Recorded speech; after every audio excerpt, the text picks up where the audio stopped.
Саламатсыздарбы, урматтуу теле көрүүчүлөр. Эфирде галстуксуз маек көрсөтүүсүнүн кезектеги чыгарылышы. Бүгүнкү программанын мейманы медицина илимдеринин доктору, Россия Федерациясынын Пермь шаарындагы Суханов атындагы жүрөк кан тамыр хирургиясынын дарыгери Кадыралиев Бакытбек Кайыпбекович болмокчу. Көрсөтүүбүзгө куш келипсиз. Сиз эл оозуна алынган белгилүү дарыгер Кайыпбек Кадыралиевдин уулу катары таанымалсыз. Деги эле сиздердин үй бүлө жалаң дарыгерлерден турат экен. Анан ушул кесип тандоодо ата энеңиздин баягы таасири, кесиптик жолу таасир бердиби? Чоң рахмат чакырганыңыздарга. Сиз айта кеткендей, үй бүлөм атамдан баштап эки байкем баары врач. Атам өзү 40 жылдан ашык ушу Нарын регионунда кардиолог болуп иштейт. Эки байкем дагы, улуу байкем врач-кардиолог, анын ортончу байкем военный врач.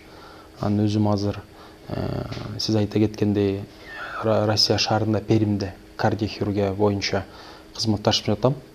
Аякта иштегениме толук 15 жыл болду. 11 жыл кардиохирургический центр бар имени Суханова деген. Жылына 5000 операция алабыз. Ошол аякта 11 жылдан бери иштеп атам. Андан сырткары өзүм жеримде, Ош жеринде, анан Бишкек жеринде эки клиника менен кызматташтырып, тиякта коллегалар менен келип, опыт жана тажрыйба алмашып иштешип атабыз. Андай иштешкенибизге уже 5 жыл болду. Деги эле эмгек жолуңузду каяктан баштадыңыз? Кыргызстанда иштедиңизби? Россияга Федерациясына кандайча кетип калдыңыз? 2008 жылы медицинская академия имени Исагановича Ахумаевди бүтүп, 2008 жылы ординатурага Бакулевский центр бар, Москвада чоң научный центр, ошол жака ординатурага тапшырдым. Ординатураны тапшырып, аяктан бүткөндөн кийин аспирантура тапшырып, кандидатский жактадык. Анан Россияда жакшы проект бар, национальный проект здоровья деген. Ошо проект здоровья менен 7 чоң центр салынды Россия Федерациясында. Ошо Россия бир центр Пермьде салынып бүткөндөн кийин бизде научный центрден 8 специалист келдик. Кардиохирург, аритмолог, кардиолог болуп ошо центрди запускать этиш үчүн. Ошо келгенден бери ошол жакта иштеп атабыз. Ага чейин Нарындан төрөлүп, Чкалов мектебинде окугам. 10 класска чейин. 10 класстан кийин уже лицейге барып окудум. Медакадемияда. Медакадемия бүтүп, анан жанакы жолду продолжил. Россия Федерациясына кошом. Дарыгер катары айтсаңыздар, ушул Тоолуу Нарын областында мисалы жүрөк кан тамыр оорулары аябай көп болуп атпайбы? Өлкөдө, Борбор Азияда алдыңкы орунда турат деп ататтыр. Деги эле сиздерге Россияда кандай экен салыштырмалуу абал ушул жүрөк оорусуна байланыштуу? Абдан туура суроо. Кыргызстанда эмес, негизи дүйнө жүзүндө жүрөк оорусу биринчи орунда турат. Анын ичинде Кыргызстандагы ошо списокко кирет. Жүрөк кан тамыр оорусу азыр статистика боюнча 65% атат, бирок чындыгында мен 5 жылдан бери биздин бияктагы кесиптештер менен иштешкен үчүн мен уже бир 70% ашып атат деп ойлойм. Аны Кыргызстандын ичинде өзгөчө Нарын областы жана фактор риска деген бар. Жүрөк кан тамыр оорусуна ожирение, тамеки, майлуу тамак ичиш, ошонун ичине высокогорье деп Нарында ошо фактор риска кирип атат. Анан эми азыр баарыбыз ушу команда менен ойлонуп атабыз, ушу кандай жүрөк кан тамыр оорусун ылдыйлатыш керек. Анын ичинен ушу Нарын региону. Россия Федерациясындагы баягы медицинадагы абал кандай, биздин өлкөгө салыштырмалуу кандай артыкчылыктары бар, эмне өзгөчөлүктөрү бар? Эми чындыгында айырмасы чоң деп айтам. Биринчиден аякта жанакы жаңы центрлер салынып, плюс квота деген система бар. Квота системасы ошо 5000 операцияга мамлекет өзү төлөп берет. Бул бир. Экинчисинен оснащение. Каждый 4 жыл сайын бүт больницалар жаңы оборудованияларын оснащаться деп, техспецификация деп коет, ошону өтүп, бузулбаса да, бирок уже срогу келип калгандан кийин алмаштырылат. Бул экинчи нерсе. Үчүнчү нерсе, бир жылда 2 же 1 жолу обязательно специалисттер зарубежный клиникаларга барып өзүнүн знаниясын бийиктетирип кайра келишет. Ал жол боюнча биздин деле кыргыз мамлекети ошондой болуп атат. Чындыгында биздин деле коллегалар за граница чыгып келип атышат, жаңы мына оснащение оборудованияларды көрүп атабыз. Бирок мен айта кетелем, андан токтобош элекпиз дагы. Алдыда иш көп, аябай. Анын бир чоң нерсеси, может алдына айта кетермин, жанакы жүрөк кан тамыр оорусун токтотуш үчүн бир основной аппарат бар, анын аты ангиография деп коет. Ошо ангиография аппараты азыр Нарынга, Көлгө, анан Таласка жетишпей атат. Анан ошону койгон маселеси менен чогуу Нарын администрациясы, Нарынская областной больницанын руководствосу чогуу ойлонуп, ошону коюп, жүрөк кан тамыр оорусун ылдыйлай айтканга дагы маселени чечели деп чогуу иштешип атабыз азыр. Ал эмне деген жабдуу, кандай өзгөчөлүктөрү бар? Ангиография деп коет. Азыр жүрөк кан тамыр оорусу боль сердца болгондо 15-20 мүнөттүн ичинде золотые часы деп коет. Скорый менен алып келип, лучевой артерия менен же бедренный артерия менен зонд менен кирип барып, жүрөктүн кан тамырына дары чачат да. Ошондо жүрөктү инфаркттан сактап калат. Ошо аппарат азыр как бы золотой стандарт деп, дүйнө жүзү эмес, биздин гана ой эмес. Дүйнө жүзүндө мировой стандартта ошо оору инвалид болуп калбасын, чоң инфаркт албасын деп ошо аппарат коюлуш керек. Ал аппараттын эмеси многофункциональный десек болот да. Жүрөктөн башка жана инсультта көп болуп атпайбы? Мээге кирип барып, мээдеки аневризма головного мозга, жанакы инсульт болгондо ошолорду дарыласа болот да. Ошо азыр аябай Нарында ошо оборудование острой необходимость болуп турат. 5 жыл болду. Ош менен кесиптешип атабыз. Чындыгында биз санасак 10 аппарат бар экен юкта. Жалал-Абад, Ош, Баткен кошулуп. Бишкекте мен билишим боюнча 4-өө. Анан Нарын, Көл, Таласта жок. Анан азыр чындыгында Министерство здравоохраненияден дагы өкмөт жактан дагы жакшы жумуштар болуп аткан мен со стороны көрүп атам. Азыр билишим боюнча 2 аппарат дагы бөлүнүп атат именно мамлекеттен. Бирөө Баткенге, бирөө Балыкчыга. Анан өзүм ичимен, өзүм командамдан да сурана кетилем, эмки этап менен ушу Талас менен Нарынга коюлса, жүрөк кан тамыр оорусу дагы ылдыйлат деп. Мисалы бизде Кыргызстанда ошол жана жүрөк кан тамыр ооруларына операция кылууда атайын жабдууларды орнотуу же болбосо бир иштерди жүргүзүүдө, операция иштерин жүргүзүүдө бир эбегейсиз акчалар, суммалар талап кылынат да. Анан деги эле ошол боюнча айта кетсеңиздер, деги эле операциялардын, жүрөк кан тамыр оорусуна байланышкан операциялардын суммасы кандай болот негизи эле? Россия Федерациясында ошонун баардыгы тең акысыз жүргүзүлөбү? Бизде кандай, ошого кандай кылып жетсе болот? Бул да мен туура суроо бул абдан, потому что негизгиси өзү жүрөк кан тамыр оорусунун лечениясы кымбат турат да. Биринчиден жанакы расходный материал, анан стенттер кымбат турат, бирок ал жолунда тапса болот. Азыр ошол нерсе көбүрөөк частный клиника менен государственный больницаларда коюлуп атат. Россияда бизде бир операция 300 000 рубль турат. Эң кымбаты 2 миллион рубльга чейин. Жана жүрөк алмаштыруу, анан азыр стенд эмес гана зонд менен кирип барып клапан коюп, төштү ачпай калганда заман болуп келди. Анан ошо биринчиси Кыргызстанда уже коюлду. Ошо клапан менен билгенден 1 миллион сомго чейин турат. Азыр жолу көп. Бир жолу бул частный клиникалар бизге жардам берип атат. Экинчи жолу мен ойлойм жакында государство өзү поддержка кылат. Или жана государственный частный партнерство деген вариантты да бир карап көрүш керек. 50% государство жардам берет, 50% частный. Потому что эл өзү пока төлөй албайт деп ойлойм. Потому что азыр баягы эми карапайым элге кыйыныраак болуп калат да. Ошонун жолундагы ойлоп тапсак болот. Анан бул жерден бир кошуп кетет элем. Жүрөк кан тамыр оорусу 3 этап лечениядан турат да, 4 этаптан. Биринчи этап бул жанакы здоровый образ жизни. Элге эмне деп кайрылат элем? Ошо стендке чейин, жүрөктү ачып операция кылганга чейин өзүңөрдү караш керексиңер. Жана фактор рисктерин баарын исключать этип, бизде жана здоровый образ жизнинди көп жакшы пропаганда кыла албай атабыз чындыгында.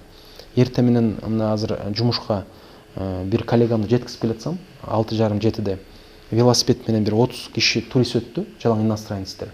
Чындыгында ошолордон биз пример алып, биз дагы велосипед теп, жүгүрүп, майлуу тамакты азайтып, тамекини аз чегип или чекпеширээк такыр, ичкиликти азайтып, анан өзүнө ошо жакшы тууралуу тамактанса, бул мо стендке чейин жеткизбеш керек. Экинчи, ал нерседен өтүп кетсе адам баласы, таблетка, ошо таблетканы биздикилер туура эмес чутат да, жакшы болуп калганда эле таблетканы чытап коет. Если таблетка жардам бербесе, анан биз жана стентке киришебиз. Анан стент дагы не всегда жардам берет, потому что жүрөктө 3 кан тамыр бар, ошонун 3 кан тамырга тейин стентке койгонго болбойт. Ошондо мен өзүм открытый хирургмун, уже төштү ачып, же жана мини доступ деп коет. Сол эмчектен ылдый кирип барып, анан аорта коронарный шунтирин жасайбыз. Ошо 4 этаптын баарын биз туура жолун Кыргыз мамлекетине туура именно мировой стандарт боюнча койгонго кесиптештерим менен азыр иштеп жатабыз. Жаш өзгөчөлүгү боюнча да айтып кетсеңиз да, канча жаштан кандай башталат, иш тажрыйбаңызда кызыктуу окуялар боюнчачы? Чоңдордун жүрөк оорусу бар, жана инфаркт, анан приобретенный порок. Анан кичинекей балдардыкы врожденный порок сердца. Врожденный порок сердцага кичине токтоло кетейин. Врожденный порок сердца жылына бизде билгеним боюнча Кыргызстанда 500-600 жазылат. Стандарт боюнча 7 миллион населенияга 7 000 операция жасалыш керек да. Элестетиңиз, биз канча аз жазып атабыз, канча балдар лечение албай каза болуп калып атышат, колунда бардакылар за граница чыгып кетип атат. Ошо врожденный порок сердцаны кандай алып токтотуш керек? Бул биринчи нерсеси выявляемость. Выявляемость эмне деп коет? Биринчиден молодой жондорго туура түшүндүрүп, баланы уже пландаштырарда бир сыра скрининг өтүш керек да. Если ошода бир риск болсо, ошо рискин гинекологдор тууралаа кылып, бала не только врожденный порок сердца, андай врожденный дефекттерин төрөлбөгөнгө, азыр, например, Германияда, Америкада, Россияда ошо менен иштешет да. Ошондуктан аларда азаят. Бул бир нерсе. Экинчи нерсе, даже бала если биздиндиктер төрөп калса врожденный порок сердца менен, ага өзүнчө чоң маселе керек. Азыр врожденный порок сердцаларды дагы операция кылбай эле зонд менен кирип барып жаап калышты. Например, жүрөгүндө кичинекей балада тешик бар болсо, допустим, дефект межпредсердной перегородки, дефект межжелудочковой перегородки болсо, ошолордун мурун төшүн аччубуз. Азыр если показаниясы болсо, кирип барып оклюдер деп коет, бабочка. Ошо менен кирип коюп эле жаап коет. Бул кичинекей балага өтө жакшы да, реабилитациясы да эртерээк болот. Анан чоңдордун оорусу боюнча инфаркт менен приобретенный порок сердца. Азыр мага көп консультация келет, жаш кыздар суукта переохлаждение болуп, жана ревматический порок до сих пор бар да Кыргызстанда. А Россия Федерациясы менен Германияда, допустим, мен штатта да көрүп келдим, аякта практически жок. Бул жанагы первичный профилактика, бицилиндерди саят, анан экинчиси эли менен иштеп, түшүндүргөн үчүн жаш кыздар, жаш балдар уже переохлаждение болбой иммунитетин көтөргөн үчүн ошо порок жок да. Анан инфаркт боюнча, мурун инфаркты деген биз ойлочубуз 40 жаштан кийин болот болуш керек деп. Мен практикамда Оштон баланы операция кылдык команда менен. 33 жаштагы баланы операция кылдым, 4 баласы бар экен. Анкы генетически да предрасположенность бар, аты жагынан же тайталар жагынан. А Россияда эң жаш жазаганым 27 жаштагы бала. Ошондуктан азыр ошо бүт жанакы айта кеткен фактор рисканы ойлоп, если генетикасы предрасположенность болсо, врачтан башка өзүбүз биз өзүбүзгө жардам бериш керекпиз да. Биз баягы запущенный стадияда гана жардам берип, баягы жизнь продлеваем. Ага чейин жанакы айткан нерсенин баарын соблюдать керек. Бир адамдын жүрөгүндө сезимталдык нерсе дагы бар болуш керек, анткени ушул жаман жакшы коомдо чөйрөдө болуп жаткан окуялар, мамилелер ошол жүрөккө да өзүнүн таасирин берет да. Сезимталдуулук боюнча айтып кетсеңиз да, жүрөк кандай сезгич? Көп нерсени биз ойлойбуз мээден деп, бирок мээден башка дагы өзү бир мээге контролдөө болгон бул жүрөк органы да. Негизги жүрөк менен баарын сезебиз. Башында айта кетсе сүйүүбүздүн сарсына болгондо жүрөгүм ооруп атат дейбиз. Анан чындыгында эми мен баягы глубокий философ эмесмин, бирок бир нерсени көрдүм, ошо жүрөк канча кыйналса дагы бул мындай орган 1 мүнөттө бир 80 урат да, 80 ударчы. Анан ушу элестеткиз, средний возраст бир 70ке адам чыкса, 70 жашта канча жолу жүрөк токтобой урат.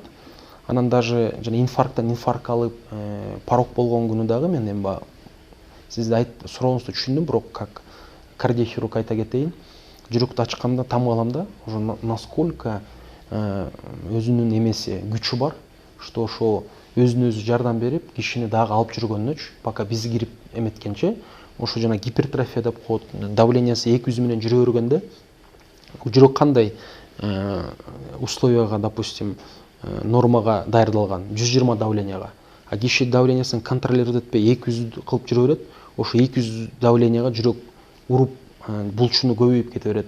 Анан порог болгондо дагы жанакы фибрилляция предсердий, митральный, артальный порог болгондо дагы ошо ичиндеги дисхронияга дагы жүрөк чыдайт да. Анан ошо биз азыр жүрөккө кирип чыгып операция кылгандан кийин дагы жаңы клапандарды салып же жаңы шунттарды тиккенден кийин дагы 20 жылга чейин иштеп берет да. Өтө удивительный орган. Анан билбейм, мен эми көп нерсени эле ошо ойлойм. Жанакы стресс болгондо дагы ошо аз стресс болуш керекпиз да. Ошонун баары көп эмеге эмес, мээге эмес, жүрөккө таасир берет да. Ошондуктан эми бул дагы көп нерсени биле элекпиз жүрөк боюнчачы. Дагы 10 же 20-30 жылдан кийин көп нерселер ачылат деп ойлойм. Алдыдагы максаттарыңыз боюнча айтып кетсеңиз да, мен билгенден ошо Теңир Тоо аймагында да жанагындай жүрөк кан тамыр оорулары боюнча атайын кезеге келсе операция болсун деген дагы бир аракеттерди айтып жүрөсүз да. Ошо кадамдарды баштап атасыз. Деги эле алдыдагы максаттарыңыз боюнча айта кетиңизчи. Конечно, өзүм жериме келем. Ошо келгенге чейин азыр сиз айткандай көп максаттар бар. Азыр негизгиси эле Кыргызстанда жакшы жылыштарды көрүп атам. Анын бири Нарын аэропорту ачылып атат, бул факт. Бүт ошо региондордо аэропорт ачылса, ошо внутренний миграция болуп, ошо тажрыйбасы чоңураак кесиптештерибиз бири бирибизин учуп, экстренный операцияларга учуп келип бири бирибизге жардам беребиз. Ошо аэропорт боюнча мен Нарында көрүп алып аябай сүйүндүм. Экинчи нерсе, азыркы Нарын областынын руководствосу, Нарын областной больницанын руководствосу здравоохраненияга өтө чоң маани бөлүп атыптыр. Буквально 2-3 көрмөрдөн жолугуп чыктык. Анан ошо жанакы ангиография, кардиохирургияны ачалы деп максат койдук, чогуу. Анын ичинде сиз өзү билгиңиз кеткендей 2019-жылы көп врачтар менен келгенбиз, немец профессорлор менен, Россия профессор. Алар да бизге жардам беребиз деп турат. Анан максатыбыз эми Нарынга эмес, өзүбүздүн ошо билип көрүп аткан нерсенин баарын Кыргызстанда болсун деп. Мен чындыгында айта кеткенде кыргызстандык кесиптештериме дагы көрүп атам.